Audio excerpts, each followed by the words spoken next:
Hello and welcome everyone. It's your host OT19, Road to Gamer 19,000, and I'm here today to discuss with you all the changes to the Paladin in 2024.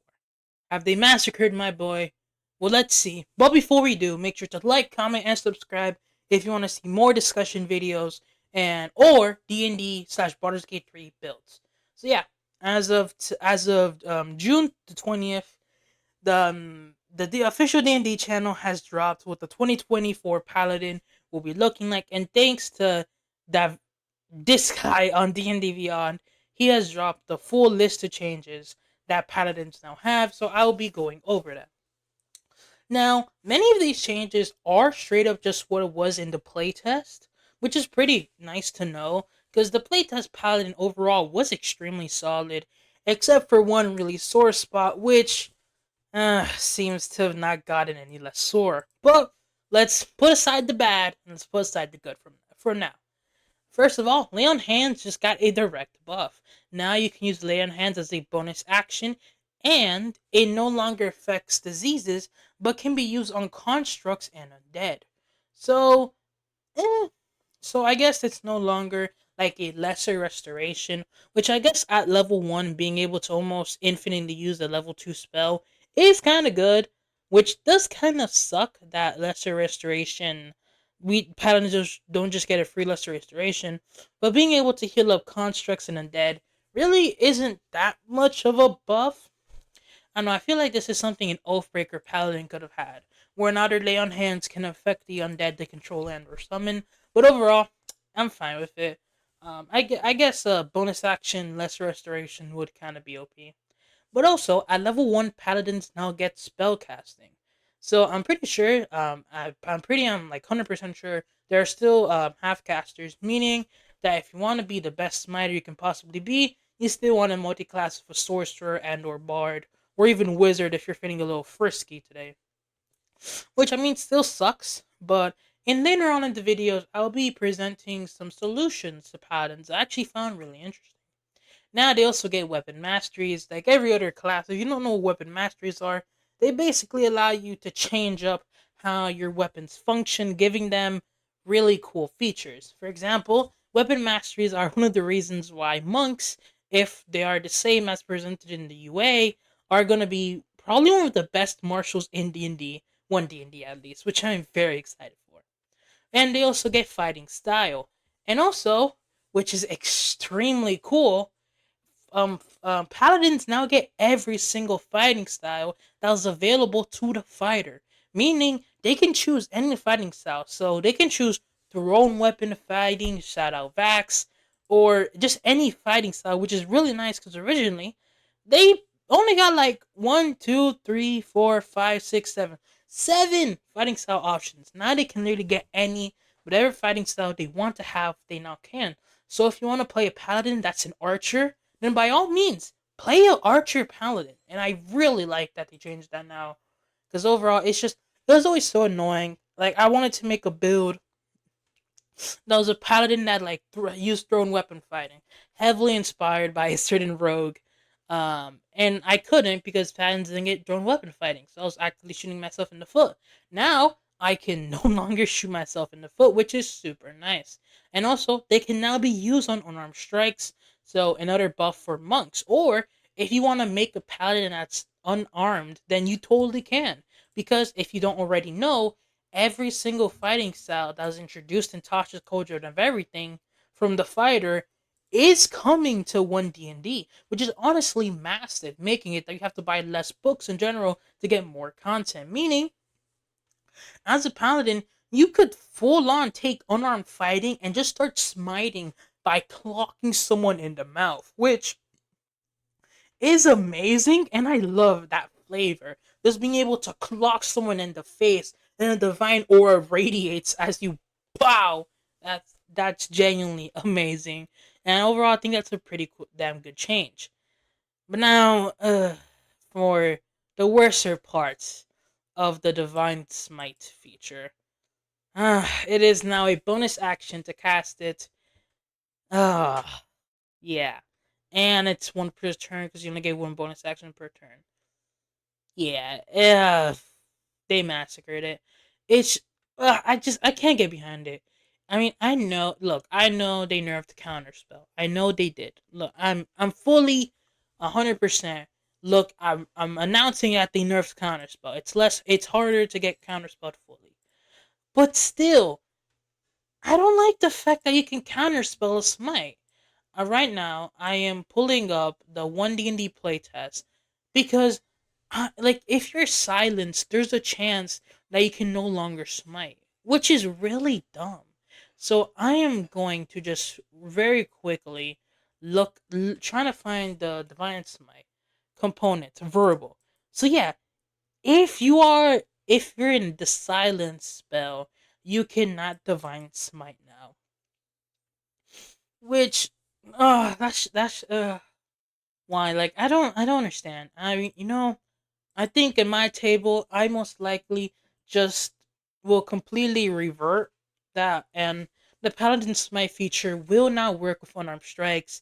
But honestly, I think I'm gonna just keep it the same.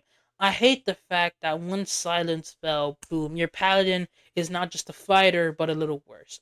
I hate that so much, and overall, I think this is a really bad change and kind of sours the whole Paladin class. Because here's the thing, a lot of people might be saying, oh, but they buffed the Paladin so much that that doesn't matter. Yet again, the Paladin Smite is the most noticeable feature about the Paladins. It's like drink water. If using action surge for some reason costed you a bonus action or an action, like what? That's so dumb and so unnecessary. And yeah, you can now smite once for free, once per long rest, but still, that does not act to the fact that paladins only or best course of action at lower levels is just to smite, because using it on a bless is a waste. Like 2d8 damage is a lot, and I'm not saying to nerf the paladin's divine smite feature.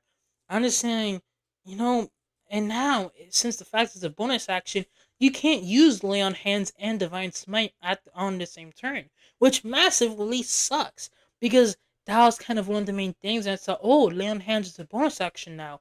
I can smite. Oh, I can't because it's a bonus action. And also, you can no longer thunderous and divine smite at the same time, which honestly I kind of hate. Because yeah, some players may hate the fact that paladins can nova every turn, but I feel like a paladin novaing, putting all their resources into taking out an enemy, is a really good thematic scene. It's kind of like the main character in an anime going full on, no holding back against his enemy that he's like whole journey has meant to destroy him. Especially with vengeance paladins, which is my favorite paladin.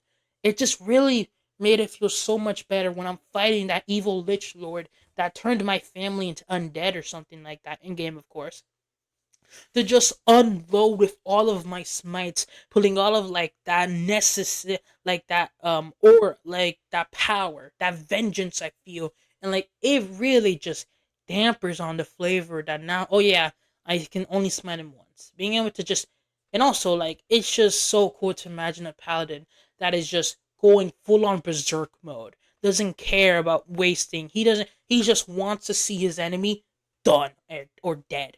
I love that flavor of the paladin, and it adds such a nice like flavor because you're supposed to be this holy character that's a nice, like, good person.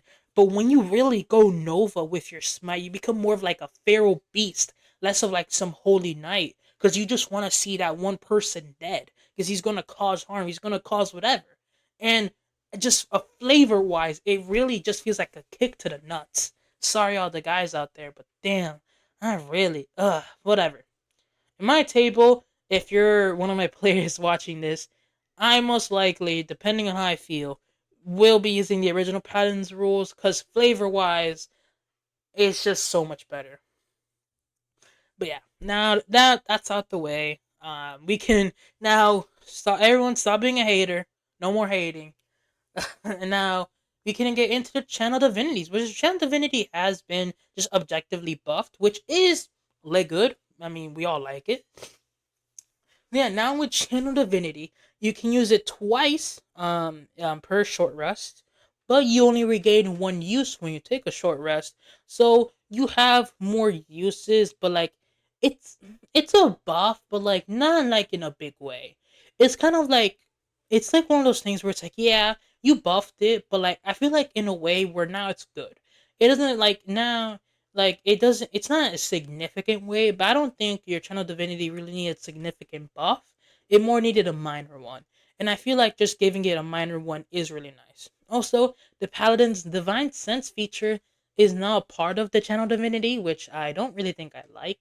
I kind of like to have those two separate pools, but they did buff your divine sense now, which is nice and like good. But again, I mean you do have more uses of your channel divinity, which I guess is better. But hey, let's just say these channel divinities have gotten a pretty good buff, so I think divine sense still isn't gonna be used very often. Well, being a hater. Alright, now let's get into the Paladin subclasses. I will only be going over the Vengeance Paladin, which is the only Paladin spell, only Paladin like feature I really care for, because I love Vengeance Paladin's favorite subclass for Paladin, bar none. So if you want to see me, go overview like of what it means of the devotion, glory, and ancients, what those changes mean. Leave it down below. Leave a comment saying you want that. If not, then I probably won't do it. But so yeah, Oath of Vengeance, their Valve enemy no longer requires a bonus action, which makes a lot of sense because now Paladins need a bonus action to smite. But not, it also has a larger range apparently, and can be transferred on killing a creature. So it kind of works like Hunter's Mark, or I think Hex. I'm pretty sure also works like that, and I think Hexblade's Curse also works like that. Which I mean, Valve. Oh, sorry, I'm burping. Which Valve enemy always was like kind of like a Hex feature. I mean, that's why the Vengeance Paladin Hexblade Warlock fits so well, because just being able to like curse someone with both Valve Enemy and your Hexblade's Curse felt very thematic, very appropriate. So yeah, now it's just even better, and also its 20th level feature can now be restored using a 5th level slot, which is again le good. And also, I'm pretty sure it has been extended to over an hour. They said that in the video. Oh, okay, yeah. Jeremy Crawford was yapping, as they say. Hmm. Make sure to drink water. And now we have the Faithful Seed. Steed. Basically, you always have Find Steed prepared, and you can cast it once per long rest without using a spell slot. Again, me like that. That's like good.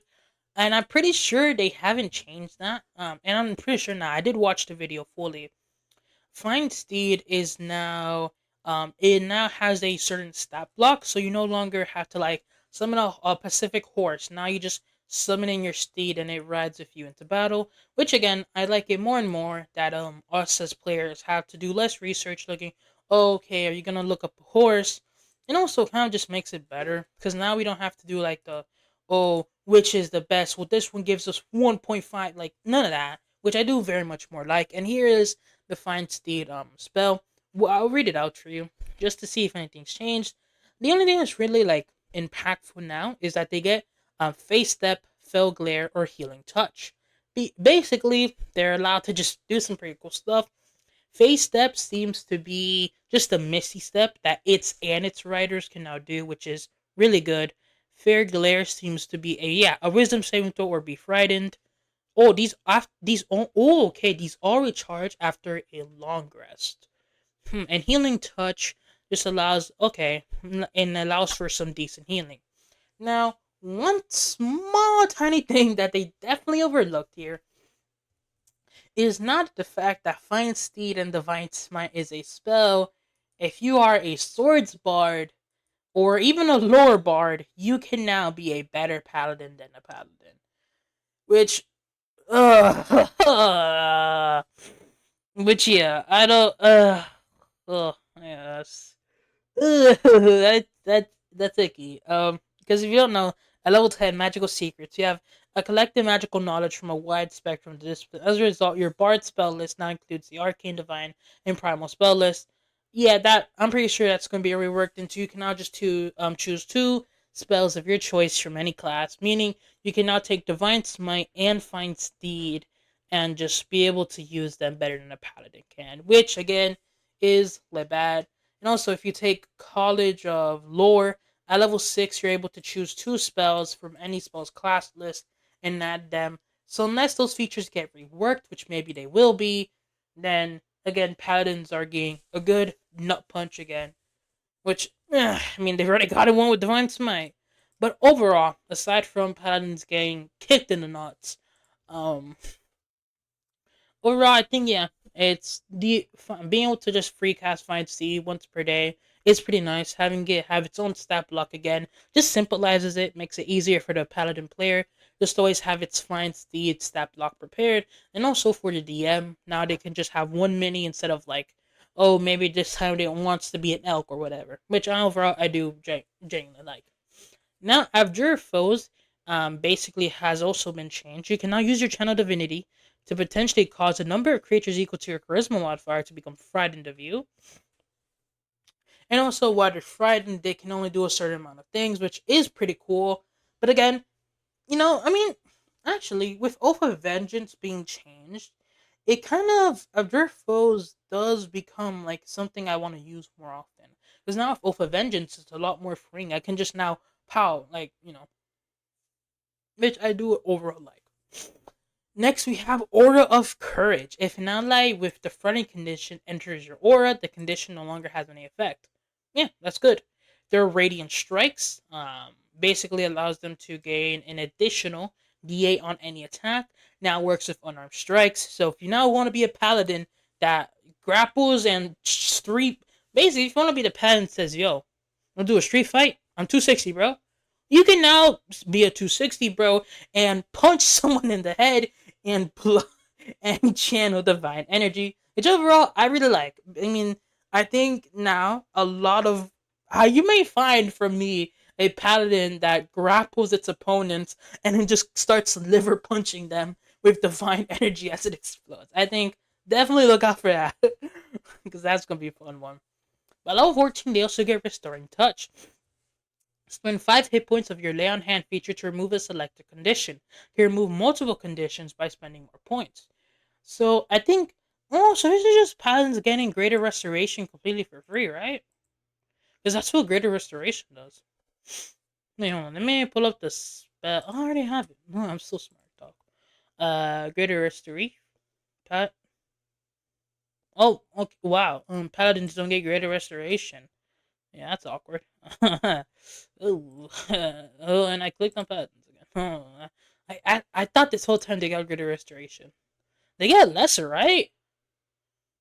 Yeah, they get lesser. They don't get greater. That's so weird. Greater Restoration. You can imbue creature touch. There's okay. One cure including the target's immune. Yeah. So I think it's kind of like Greater Restoration, but it is less. It's cheap now. 5. So it's kind of like Greater Restoration fully, which honestly I do like. Also, this art is very beautiful. I love the paladins kind of just. It looks like the paladin just flew in and stabbed the dragon in the head with their beautiful like blazing longsword, which I do in fact love. And now they get at level 19, they get an epic boon, which is basically like a feat but on steroids, which is pretty nice. And also, I'm pretty sure they also increase your stats a little too, past the maximum cap. But yeah, overall, I plan on making this video short. It's 18 minutes long, so I guess you guys just get a free video. But overall, what are my genuine opinions of the 2024 Paladin? If you remove this whole Paladin Smite feature, except for that it can be used with unarmed strikes, 10 out of 10. Yes, I love it. I love everything about it. Now there are some options which I did see in the comments of this video, and I thought they were very interesting. And if you want to see me homebrew up some solutions for the Paladin Smite feature, which can include giving Paladins like their own table, like making a Paladin Smite feature use its own specific resource, then make sure to leave that down below. But yeah, overall, that's been your boy OT19. Yeah, I think that's me signing out. Make sure to like, comment, and subscribe. And yeah, that's your boy signing out. Peace.